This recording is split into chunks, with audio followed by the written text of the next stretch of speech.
But yeah, I guess if anyone has questions about how we went about it. What are the street access? How does one get there right now? Right now, you can take 13th to the river. Okay. And then actually, they just tore off the back of the Greenbelt warehouse building. And so 14th will eventually go through.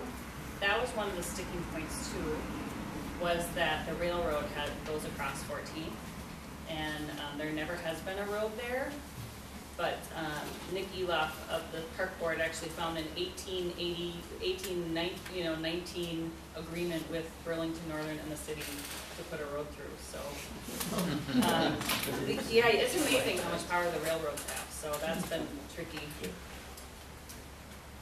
But yeah, so it'll be kind of a horseshoe. The road there isn't in great shape now, and it's not complete, but eventually. Jenny, will the horseshoe kind of run through the parking lot? Or, I mean, yeah, exactly. Okay. And then that parking lot is still owned by the city, and the city, I think, intends to sell it for housing development. So. And once there's a good park regulation. Right. Right. I'm going to jump in here because Jenny is being way too modest. One of the things that Jenny and Mike Romans of the Sheridan neighborhood have done is they have gone down as part of their advocacy and testified at the state capitol with the counties. In fact, they were down there with Representative Loeffler. They did an absolutely fabulous job. From what I've heard, I couldn't go, I had to work. But they were great speakers, and they helped put this over the top so that Sheridan would be able to get this money they got, this $300,000, to help build a memorial this year. And this is one thing where citizen advocacy really does matter. There are a lot of groups that we testify in front of, or we have to send letters in with support. When we're sending letters in for grants for parks, we did apply for another park thing for Jackson Square that we did not get to Hennepin County, but it did help that we had a letter from the Neighborhood Association, that we had something from the folks at Edison, because the girls softball team is going to be there. Having folks like Jenny go down and testify, or testify at CLIC when they have the capital long-range improvement, and it says, yes, we do want the top lot redone in our park. Please prioritize it on your list. These things are where citizens can really come in and help us get these park projects. And it sounds like that 300,000 might actually mean the beginning of construction. They've done a lot already. Shoreline stabilization and a lot of tree planting, but they actually started on the Memorial Plaza this summer. That's what I learned from Liz this morning. Yeah. So. The target for opening is this year? You know what? We started like hard planning in 2005. And so it's sort of like we don't know. Not all the money's in place, and it just sort of keeps falling into place piece by piece. And so it's sort of like it moves forward piece by piece, which, you know, it's still. And in a way, it's gained enough momentum that I'm kind of hands off now. So I'm a little behind the ball. That's why I find things so. The stairway is in. Isn't that cool? And yeah, because I was wandering down there, and just the stairway gives you a sense of the scale and stuff. It's cool. Mm-hmm. It's a beautiful limestone stairway that goes down the river. Well, what they did was nothing on either end, but you go, wow. I mean, you can see what's going to happen. What they did was take some of the big stones from the bridge they took out at Main Street, and they built these staircases. They're not for, you know, I mean, they're giant steps in some cases or whatever, but it gives you this access point into spots down the river. My dog loved it. I have a practical question. As a user of your Botno library and the kind of the issues of getting in and out from Broadway, I think that's off on this map. Kind of what is it for people who drive to the park? Kind of what is the It'll be one block in then.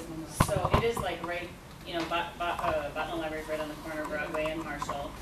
If you go one more block, that's 13. Yeah, one more. Right. Okay. Yeah, go one block north on Marshall, and then you go, and then you turn left. So you're not facing traffic on Broadway? No, it's going to get a lot easier to get at it. So basically the entry points are 13th and 14th. This is down there where all those big stone statues. You know. Oh yeah, Zoran, of course. Yeah, and you know, and it is our hope to keep Zoran's studio right there. And he is actually on a piece of private property. But Right. Between this place and here. right, exactly. That's funny too. So how, as I always like this question because of course as a co-op, we always like to say, oh, we were the first new co-op to open in Twin Cities in 25 years, and so I was just wondering like how, there's this example as a sort of brand new park kind of appearing out of the city, and what are some of the others in recent years and how kind of unusual is it for this to happen?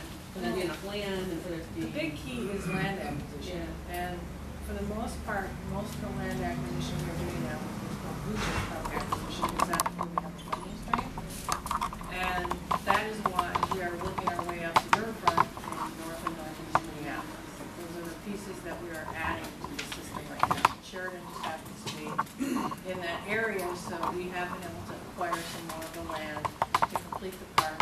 We had a private donor.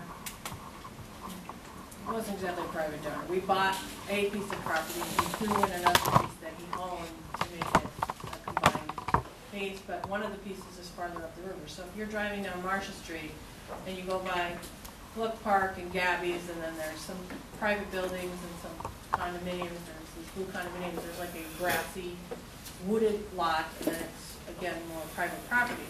We have that grassy wooded lot because it came with strings attached to the piece that we needed for Sheridan.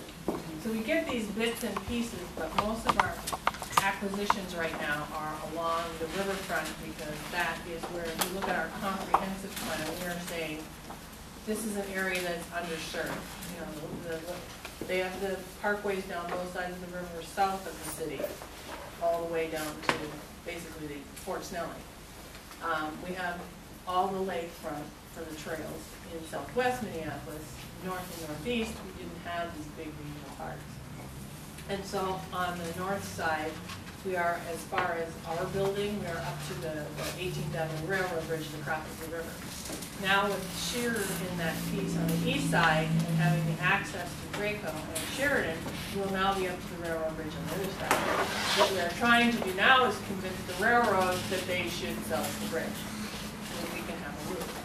They use that bridge for one thing, and that one thing is to deliver the paper to the Star Tribune printing press. And we've said, well, there's another railroad that goes down there, why couldn't you take that? And of course, it's owned by the other railroad.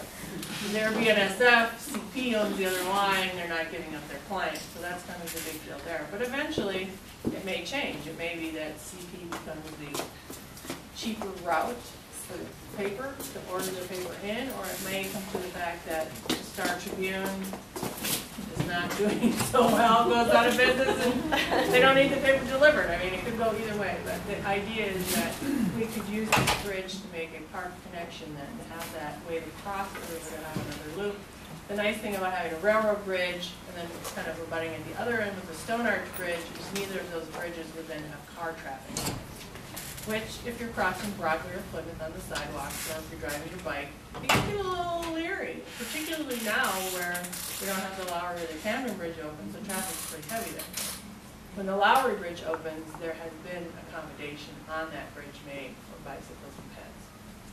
So that one will probably be actually safer at this point to take than the other bridges. But that doesn't have all the connections yet because we're not all the way to the Lowry. And that 17th bridge actually connects in with the 18th Avenue Bikeway, which is coming in, and then the one on 23rd on the north side?